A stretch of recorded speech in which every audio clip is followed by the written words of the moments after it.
Hey, welcome back to beautiful scenic Burlington. We're here at City Hall on Church Street. I'm filming a little video. Like you need information. I do, yeah. I might have information. I would love it if you told me what's going on here. Yeah. See something interesting Today happening. we are celebrating Earth Day. It was on Tuesday, but Earth Day is really every day. So this morning we had over 50 people from our community that came down to the Burlington Waterfront and did a cleanup.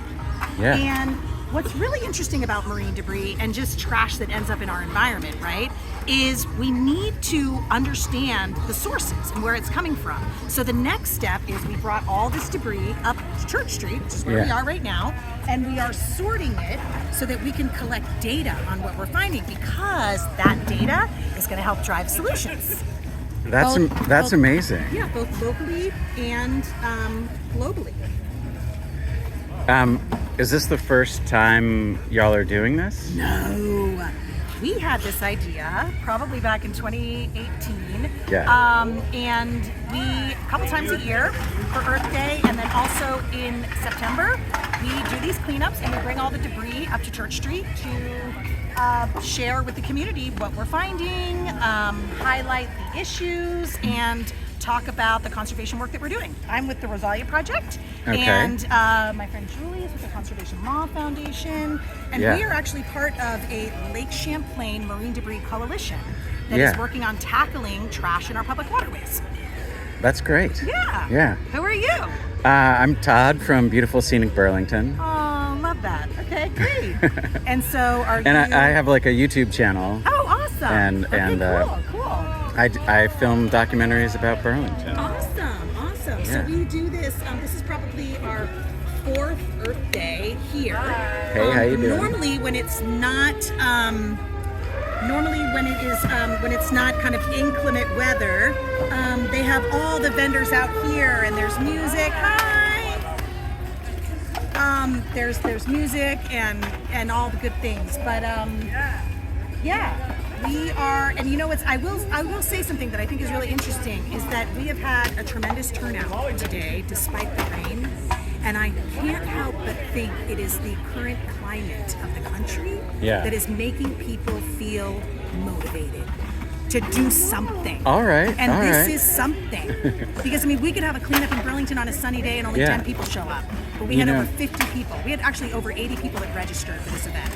That's amazing. Which is really amazing, right? Now, do you think it was like broadcast on social media somewhere that got extra attention? Yeah, I mean, we definitely, I think that the coalition, right, so we've got UVM, we've got Conservation Law Foundation, Lake Champlain Basin Program, Lake Champlain, the Lake Champlain Committee, Rozalia Project. So yeah, we definitely had some good social media presence. Yeah. And we did have a professor that challenged all of her students that if they came to Earth Day and participated in the cleanup, they would not have to write a paper.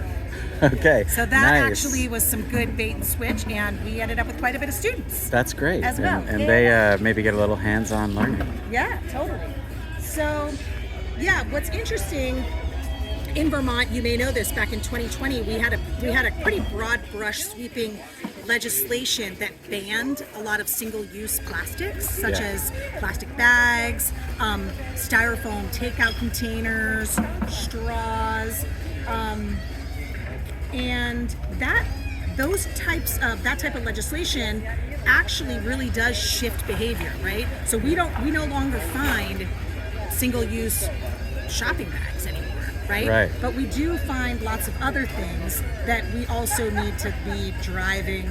For example, a modernization of our bottle bill, right? So long ago, the bottle bill program in Vermont, which was one of the first in the country, was really developed to give people incentives, right? Economic incentives to keep it out of our environment. But nowadays, 5 cents, it's not enough. We need to revamp it. We need to make the deposit higher, include more bottles, such as juice bottles, single-use bottles, wine bottles, to help, grow that initiative to prevent this type of debris from ending up in our environment. Yeah. Far out. Yeah. Yeah. So you can use like the information you're gathering to get a sense of At least what Of what we're debris you're finding. recovering. Yeah. What's and- washing up on the shores? Is that what this represents? Exactly. So this is stuff that is washed up on our shores, that has been littered along the lake. Yeah. And what's interesting is that the data then can play an important role, whether it's prevention through education programs, right? Like this is what we're finding, or it can be used to drive policy.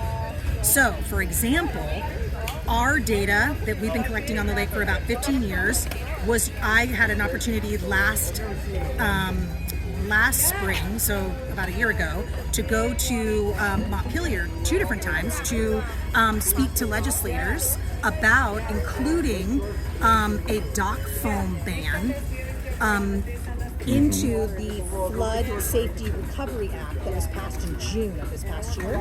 Yeah. And so we actually banned unencapsulated foam docks because that's actually a huge part of the marine debris problem. Actually, while you're filming, you want to come over here and check out some data? Yeah, sure. Like from the landfill. Oh, do I look from? Oh, you can come from this side. Okay. Are they living at the So this is a breakdown of total pieces that we have found between 2012, so a 10-year period to 2012 to 2022. Yeah.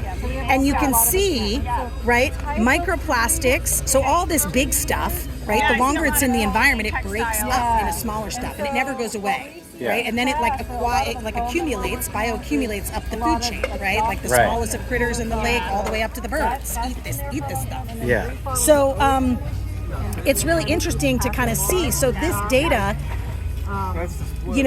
can be really helpful in talking to legislators, for example, as to what are the problems here regarding trash on Lake Champlain and in Vermont in general. So it's pretty helpful. This is a breakdown of just plastic. Yep. And again, we've had 3 major. So you can see in 10 years we've picked up over almost 28,000 cigarette butts, I picked up stuff on 13,000 bottle caps, plastic bottle caps. here. I pick up Food wrappers is a huge one, right? 30 over 30,000, and then just like pieces of plastic too, right? Yeah. So, the data is really interesting to look at. Yeah. Now I'm thinking about all the food in plastic bags I have. Oh yeah, that's right. It's like, yeah.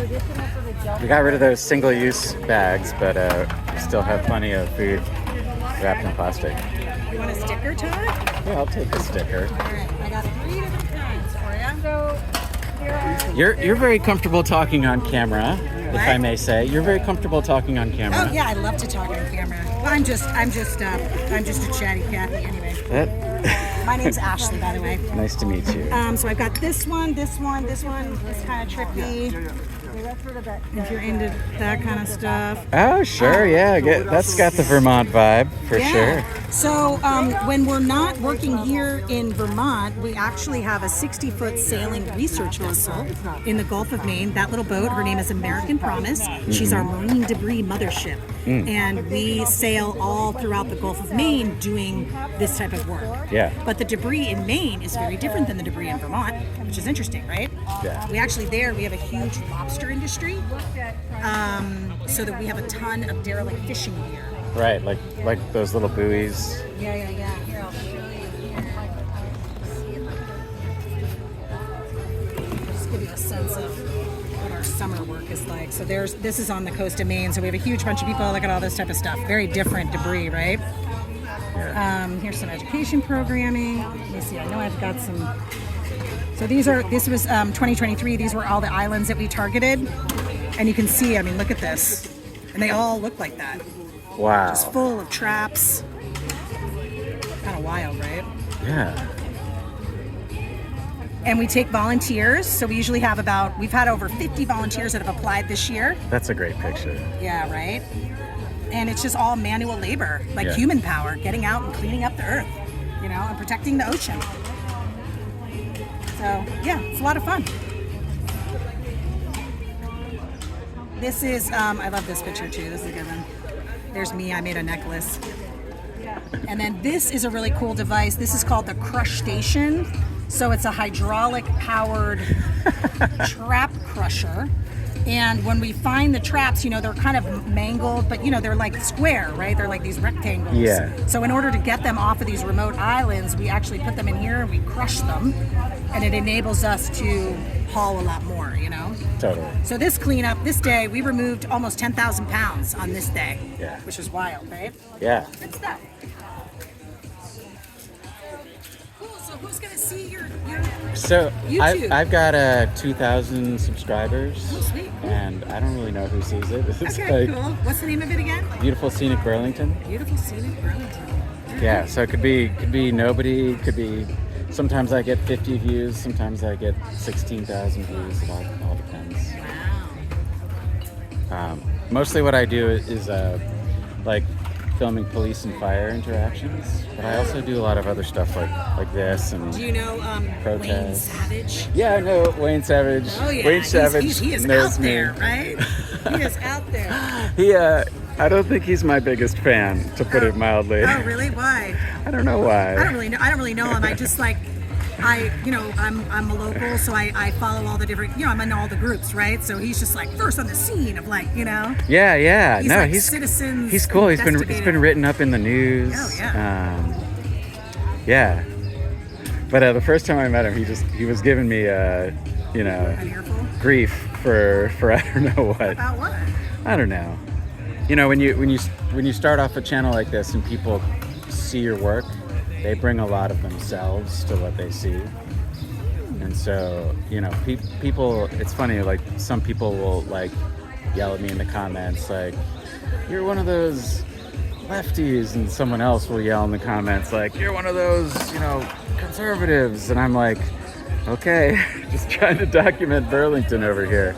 Yeah. How long have you been doing this? Since 2023, late 2023. Okay. So. And how long have you lived here? I don't talk about my personal life Oh, got it. Okay. on camera. Okay, got it. Just To for protect you. just like privacy Got it. and security. Appreciate that. But I am a Burlington resident. I do say that. Yeah. Because it's, Burlington is changing, and documenting those changes are important. Yeah. Hi, how was your site? It was great. Nice to talk with you. It was good. Thanks, Todd. All right, let's sneak back across this tarp and take another look at the process here. Many categories.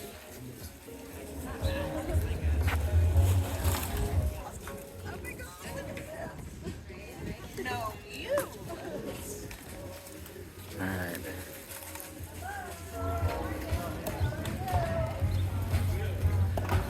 Yeah.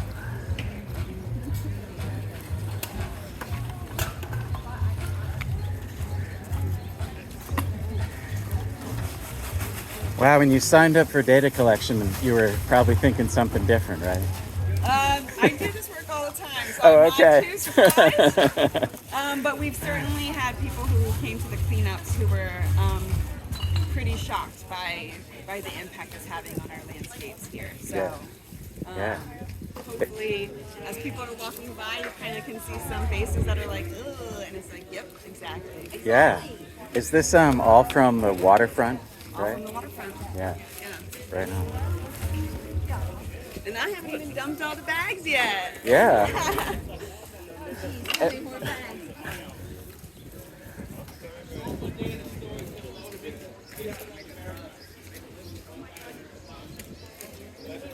What in the world is the story behind this little truck? Who knows? All right. Well, from a waterfront cleanup and trash sorting happening on Church Street. Goodbye from beautiful scenic Burlington.